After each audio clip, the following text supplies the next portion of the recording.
Where did we leave off? Oh, not upside down. Silly. Okie dokie.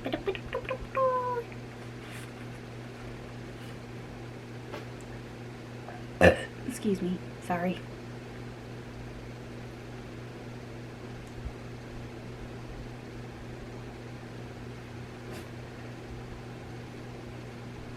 A divine voice, which they remember all their lives. Persons who are visited by the angel, quiver with a thrill unknown to the rest of mankind. And they cannot touch an instrument or open their mouths to sing without producing sounds that pull all other human sounds to shame. Then people who do not know that the angel has visited those persons say that they have genius. Little Christine asked her father if he had heard the angel of music, but Daddy Diet shook his head sadly, and then his eyes lit up and said, "You will hear him one day, my child. When I am in heaven, I will send him to you." Daddy began to cough at this time. 3 years later, Raoul and Christine met again at Perros. Professor Valorous was dead, but his widow remained in France with Daddy Died and his daughter, who continued to play the violin and sing, wrapping in their dream of harmony their kind patroness, who seemed henceforth to live on music alone. The young man, as he now was, had come to Paros on the chance of finding them, and went straight to the house in which they used to stay. He first saw the old man, and then Christine entered, carrying the tea tray. She flushed at the sight of Raoul, who went up to her and kissed her. She asked him a few questions, performed her duties as hostess prettily, took up the tray again, and left the room. Then she ran into the garden and took refuge on a bench, a prey to feelings that stirred her young heart for the first time. Raoul followed her, and they talked till the evening very shyly. They were quite changed, cautious, as two diplomats, and told each other things that had nothing to do with their budding sentiments. When they took leave of each other by the roadside, Raoul pressed a kiss on Christine's trembling hand. "Mademoiselle, I shall never forget you." And he went away with regretting his words, for he knew that Christine could not be a wife of a victim de Chani. As for Christine, she tried not to think of him, and devoted herself wholly to her art. She made wonderful progress, and those who heard her professed that she would be the greatest singer in the world. Meanwhile, the father died, and suddenly she seemed to have lost with him her voice, her soul, and her genius. She retained but only just, enough in this world to enter the conservatoire,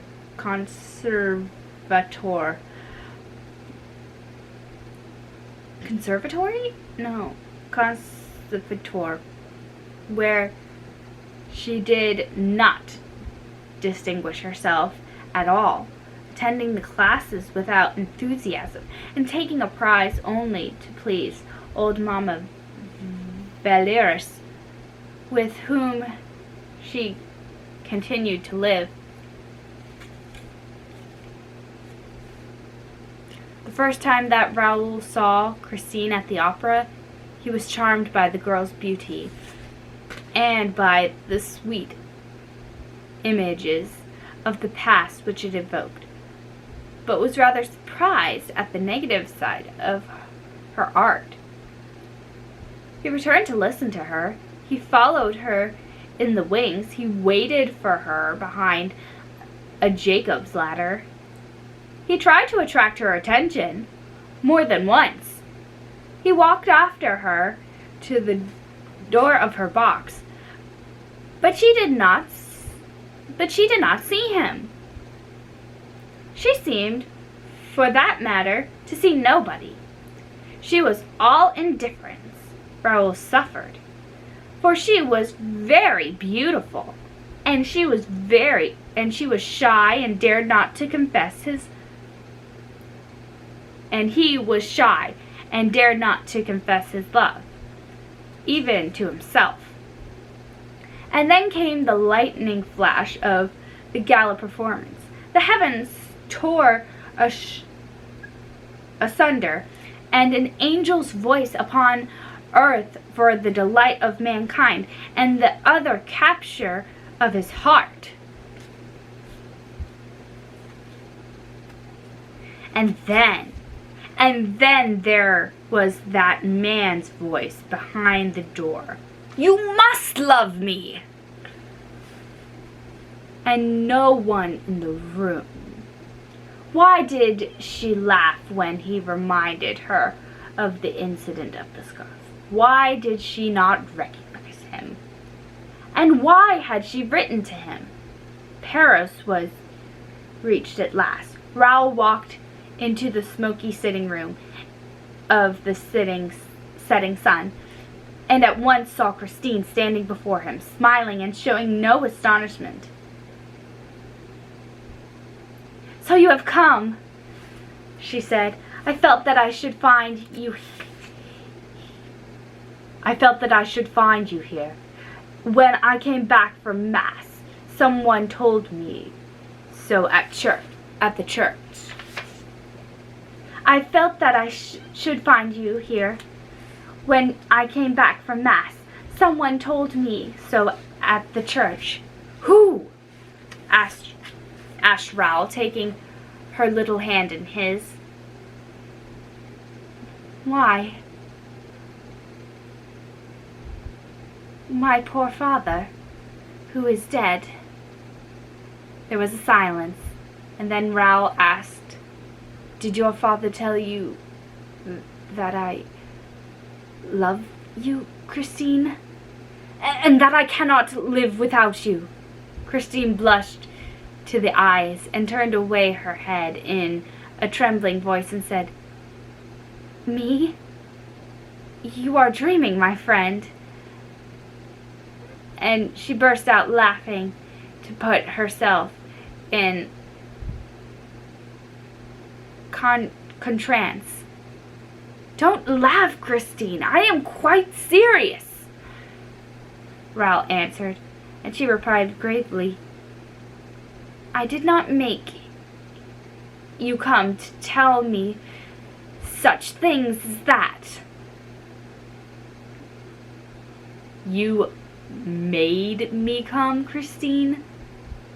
You knew that your letter would not leave me indignant, and that I should hasten to Paros? How can you have thought that, if you did not think I loved you? I thought you would remember our games here, as children, in which my father so often joined. I really don't know what I thought. Perhaps I was wrong to write to you. This anniversary, and your sudden appearance in my room at the opera the other evening, reminded me of the time long past, and it made me write to you as the little girl that I was then.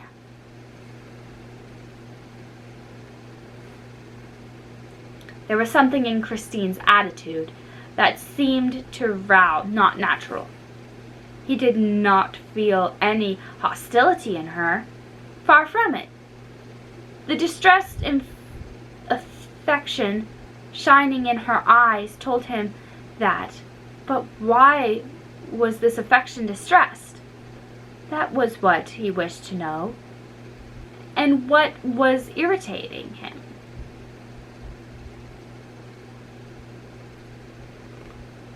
When you saw me in your dressing room, was that the first time you noticed me, Christine? She was incapable of lying.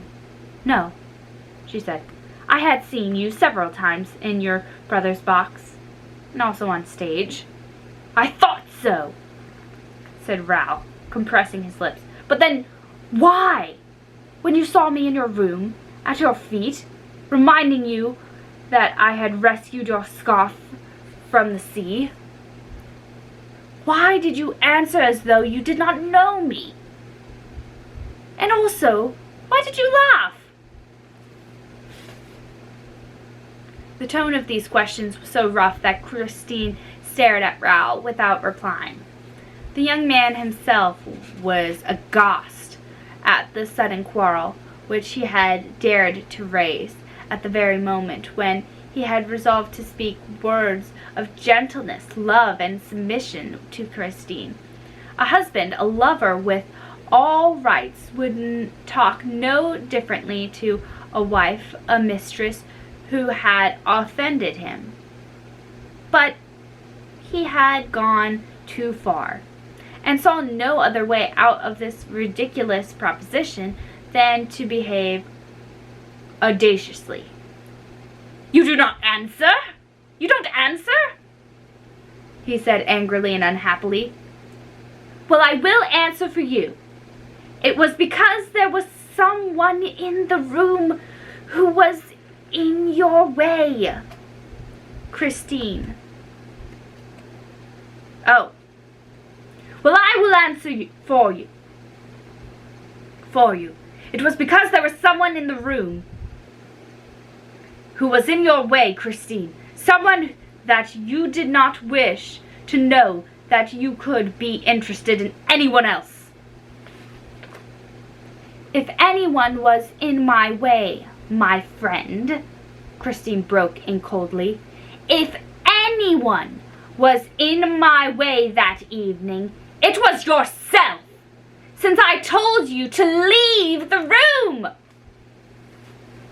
Yes, so that you might remain with the other. What are you saying, monsieur? Asked the girl excitedly. And to what other do you refer? To the man to whom you said, I sing only for you. Tonight, I gave my soul, and I am dead.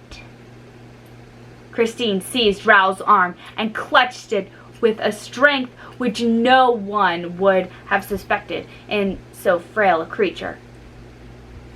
Then you were listening behind the door. Yes, because I love you, and I heard everything. You heard what? And the young girl became strangely calm, releasing Raoul's arm. He said to you, Christine, you must love me. At these words, a deathly pallor spread over Christine's face. Dark rings formed round her eyes, and she staggered and seemed on point of swooning. Raoul darted forward with arms outstretched, but Christine had overcome passing faintness and said in a low voice, Go on. Go on, tell me what you heard. At another loss to understand, Raoul answered, I heard him reply, when you said you had given him your soul is a beautiful thing, child, and I thank you. No emperor ever received so fair a gift. The angels wept tonight." Christine carried her hand to her heart, a prey to indescribable emotion. Her eyes stared before her like a madwoman's. Raoul was terror-stricken, but suddenly Christine's eyes moistened and two great big tears trickled like two pearls down her ivory cheeks. "Christine?" "Raoul?" The young man tried to take her in his arms, but she escaped and fled in great disorder. While Christine remained locked in her room, Raoul was at his wit's end. What to do? He refused to breakfast. He was terribly concerned and bitterly grieved to see the hours which he had hoped to find so sweet slip past without the presence of the young Swedish girl. Why did she not come to roam with him through the country where they had had so many memories in common? He heard that she had had a mass said that morning for the response of her father's soul, and spent a long time praying in the little church and on the fiddler's tomb. Then, as she seemed to have nothing more to do at Paros, and in fact was doing nothing there, why did she not go back to Paris at once? Raoul walked away dejectedly to the graveyard in which the church stood, and was indeed alone among the tombs, reading the inscriptions.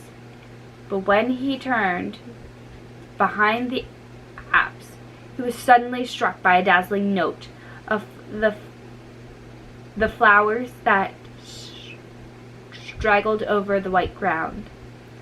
They were marvelous red roses that had blossomed in the morning, in the snow, giving a glimpse of life among dead, for death was all around him.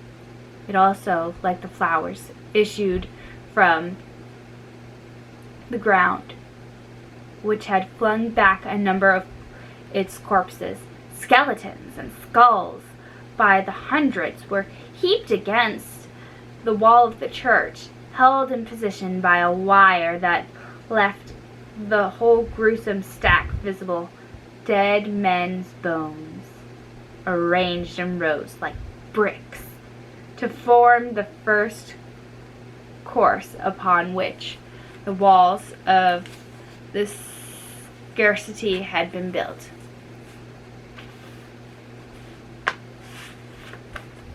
The door of the scarcity opened in the middle of that bony structure, as is often seen in old Breton churches.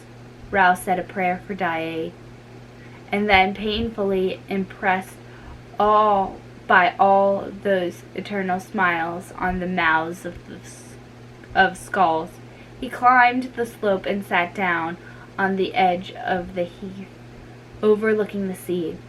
The wind fell with the evening. Raoul was surrounded by icy darkness, but he did not feel the cold. It was here. He remembered that he used to come with little Christine to the Koran's dance at the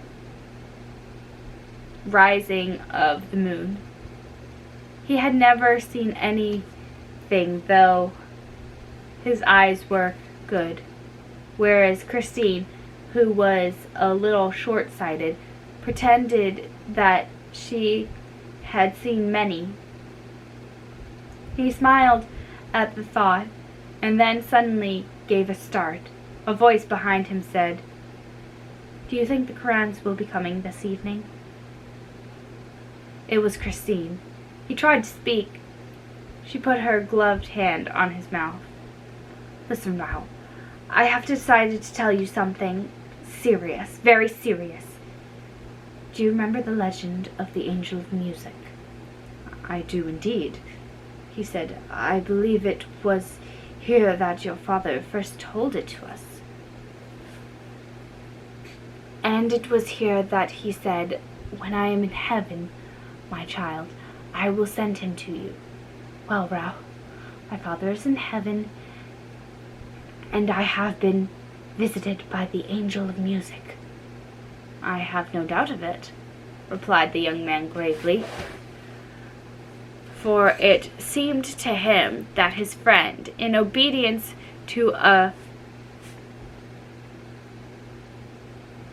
piteous thought, was connecting the memory of her father and the brilliancy of her last triumph. Christine appeared astonished at the Vicomte de Chanzy's coolness. "How do you understand it?" she asked, bringing her pale face so close to his that he might have thought that Christine was going to give him a kiss. But she only wanted to read his eyes in spite of the darkness. "I understand," he said, "that no human can sing as you sang the other evening without the intervention of some miracle. No professional on earth can teach you such ancients as those. You have heard the Angel of Music, Christine."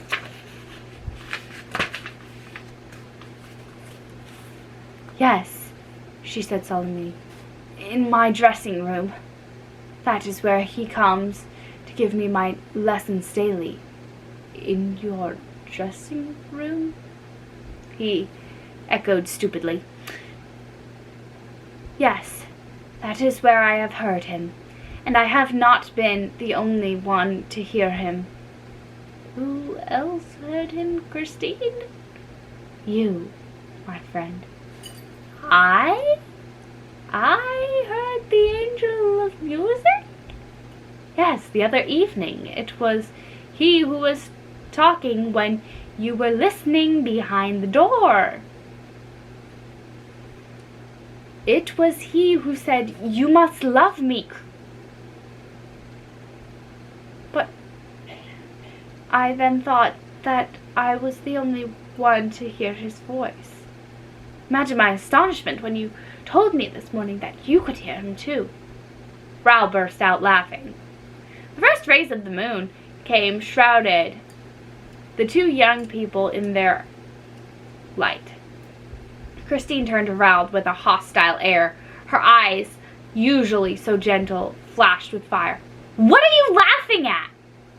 You think you heard a man's voice, I suppose?" "Well," replied the young man, whose ideas began to grow confused in the face of Christine's determined attitude, "it's you, Raoul, who say that. You, an old playfellow of my own, a friend of my father's. But you have changed since those days. What are you thinking of? I am an honest girl, Emily Vicomte de Chanzy, and I don't lock myself up in my dressing room with men's voices. If you had opened the door, you would have seen that there was nobody in the room." "That's true. I did open the door when you were gone."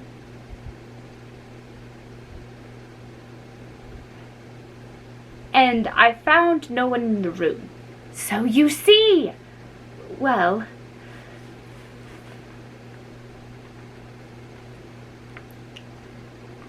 the Viscount summoned all his courage. "Well, Christine, I think that somebody is making a game of you." Christine gave a cry and ran away. There we go. He ran after her, but in a tone of fierce anger, she called out, "Leave me! Leave me!" And she disappeared. Raoul returned to the inn feeling very weary, very low-spirited, and very sad. He was told that Christine had gone to her bedroom, saying that she would not be down to dinner. Raoul dined alone, in a very gloomy mood. Then he went to his room and tried to read, went to bed, and tried to sleep. There was no sound in the next room. The hours passed slowly. It was about 11:30 when he distinctly heard someone moving, with a light, stealthily step in the room next to his. Then Christine had not gone to bed. Without troubling for a reason, Raoul dressed and, taking care not to make a sound, and waited. Waited for what? How could he tell? But his heart thumped in his chest when he heard Christine's door turn slowly on its hinges. Where could she be going at this hour, when everyone was fast asleep at Perros? Softly opening the door, he saw Christine's white form in the moonlight slipping along the passage. She went down the stairs and leaned over the baluster above her. Suddenly he heard two voices in rapid conversation. He caught one sentence. "Don't lose the key." It was the landlady's voice. The door facing the seas was open and locked again. Then all was still. Raoul ran back to his room and threw back the window. Christine's white form stood on the deserted quay. The first floor of the setting sun was at no great height, and a tree growing against the wall held out its branches to Raoul's impatient arms and enabled him to climb down, unknown to the landlady. Her amazement, therefore, was all the greater when the next morning the young man was brought back to her half frozen, more dead than alive, and when she learned that he had been found stretched at full length on the steps of the high altar of the little church, she ran at once to tell Christine, who hurried down and, with the help of the landlady, did her best to revive him. He soon opened his eyes and was not long in recovering when he saw his friend's charming face leaning over him. A few weeks later, when the tragedy at the opera compelled the intervention of the public prosecutor, M. Meffroid, the commissary of the police, examined the Vicame di Chani touching the events of the night at the Perros. I quote, "The questions and answers as given in the official report." Are those P's or Q's? I think they're Q's. QQ? 150, etc. sequence.